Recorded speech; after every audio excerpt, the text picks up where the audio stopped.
ഹജ്ജിനെത്തിയ തീർത്ഥാടകർ ഇപ്പോൾ അനുഷ്ഠിച്ചുകൊണ്ടിരിക്കുന്ന പ്രധാന കർമ്മം ഉംറയാണ്. ഉംറയ്ക്കുള്ള തയ്യാറെടുപ്പുകൾക്കായി തീർത്ഥാടകർ പോകുന്ന പ്രധാന കേന്ദ്രങ്ങളിൽ ഒന്നാണ് ജിംറാന. ആയിരക്കണക്കിന് തീർത്ഥാടകർക്കാണ് ഓരോ ദിവസവും ഇവിടെ എത്തുന്നത്. മക്കയിൽ നിന്നും ജലീൽ കണ്ണമംഗലം തയ്യാറാക്കിയ റിപ്പോർട്ട്.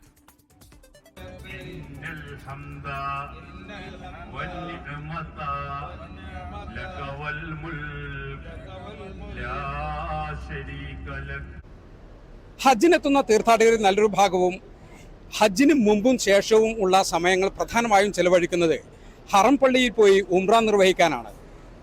മക്കയിലുള്ള തീർത്ഥാടകർ ഹറം പള്ളിയിൽ പോയി ഉംറ നിർവഹിക്കണമെങ്കിൽ അവർക്ക് തയ്യാറെടുപ്പിനായി, അതായത് ഇഹ്റാം ചെയ്യാനായി ഈ ഹറമിൻ്റെ അതിർത്തി വിടണം. ഇങ്ങനെ ഇഹ്റാം ചെയ്യാനായി തീർത്ഥാടകരെത്തുന്ന പ്രധാനപ്പെട്ട ഒരു സ്ഥലമാണ് മക്കയ്ക്കടുത്ത ഈ ജൈറാന എന്ന് പറയുന്ന സ്ഥലം. ആ ജൈറാനയിലാണ് ഞാൻ ഇപ്പോഴുള്ളത്. നിരവധി മലയാളി തീർത്ഥാടകർ ഇവിടെ എത്തി ദിവസവും ഇവിടെ എത്തി ഇഹ്റാം ചെയ്ത്, അതായത് ഉംറയ്ക്കുള്ള ഒരുക്കങ്ങളൊക്കെ നടത്തി ഹറമിൽ പോയി ഉംറ നിർവഹിക്കുന്നുണ്ട്. എന്നോടൊപ്പം ഒരു തീർത്ഥാടകനുണ്ട്, നാട്ടിൽ നിന്ന് അൽ ഹിന്ദ് ഗ്രൂപ്പിൽ എത്തിയതാണ് അല്ലേ? എവിടെ, നാട്ടിലെവിടെയാ? കാസർഗോഡ് തൃക്കരിപ്പൂരാണ്. എന്താണ് ഈ പള്ളിയുടെ പ്രത്യേകത? ഈ പള്ളിയുടെ പേര് ജിറാന മസ്ജിദ് എന്നാണ്. ഈ പള്ളിയിൽ ഹവാസിൻ ഗോത്രക്കാരുടെ പിടിച്ചു വെക്കപ്പെട്ട ആട്ടിൻകൂട്ടങ്ങളെ മോചിപ്പിച്ചു തരണമെന്ന് ആ ഗോത്രക്കാർ അള്ളാഹിന്റെ മുത്ത് റസൂലുള്ളാഹിനോട് ആവശ്യപ്പെടുകയാണ്.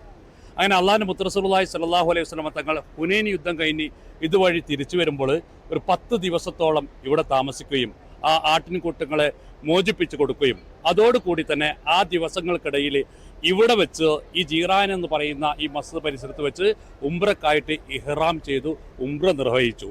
അങ്ങനെ അള്ളാഹിന്റെ മുത്ത് റസൂലുള്ളാഹി സ്വല്ലല്ലാഹു അലൈഹി വസല്ലം തങ്ങൾ ഉംറക്ക് ഇഹ്റാം ചെയ്ത സ്ഥലമാകുന്നു ജിറാന മസ്ജിദ്. ആ പ്രത്യേകതയാണ് പ്രധാനമായിട്ടും ഇവിടെയുള്ളത്. അതുകൊണ്ട് തന്നെ ഹജ്ജിനു മുൻപായിട്ട് ഹാജിമാർ ചരിത്രപ്രധാനമായ സ്ഥലങ്ങൾ അറഫ, മിന, മുസ്ദലിഫ തുടങ്ങിയ സ്ഥലങ്ങളൊക്കെ സന്ദർശിച്ച് ഇവിടെ വന്ന് ഉംറക്കായിട്ട് ഇഹ്റാം ചെയ്യും.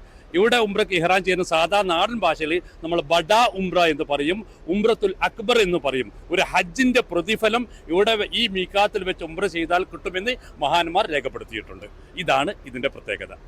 ഇതാണ് ഈ പള്ളിയുടെ പ്രത്യേകത. അതുകൊണ്ട് തന്നെ തീർത്ഥാടകർക്ക് ഇവിടെ വെച്ച് ഉംറ നിർവഹിക്കാനുള്ള വളരെ വിപുലമായ സൗകര്യങ്ങൾ സൗദി ഗവൺമെന്റ് ചെയ്തിട്ടുണ്ട്. ഇവിടെ വെച്ച് തീർത്ഥാടകർക്ക് കുളിക്കാനും വദൂ ചെയ്യാനും ഇഹ്റാം ചെയ്യാനും ഒക്കെയുള്ള വളരെ വിപുലമായ സൗകര്യങ്ങളും ഏർപ്പെടുത്തിയിട്ടുണ്ട്. മക്കയിൽ നിന്നും ജലീൽ കണ്ണമംഗലം, 24. ലോകത്തെവിടെയായാലും ഏത് സമയത്തും 24 വാർത്തകളും ഓഗ്മെന്റഡ് റിയാലിറ്റി പാക്കേജുകളും എക്സ്പ്ലെയിനറുകളും വിശദമായി കാണാൻ ഞങ്ങളുടെ യൂട്യൂബ് ചാനൽ നിങ്ങൾക്ക് സബ്സ്ക്രൈബ് ചെയ്യാം.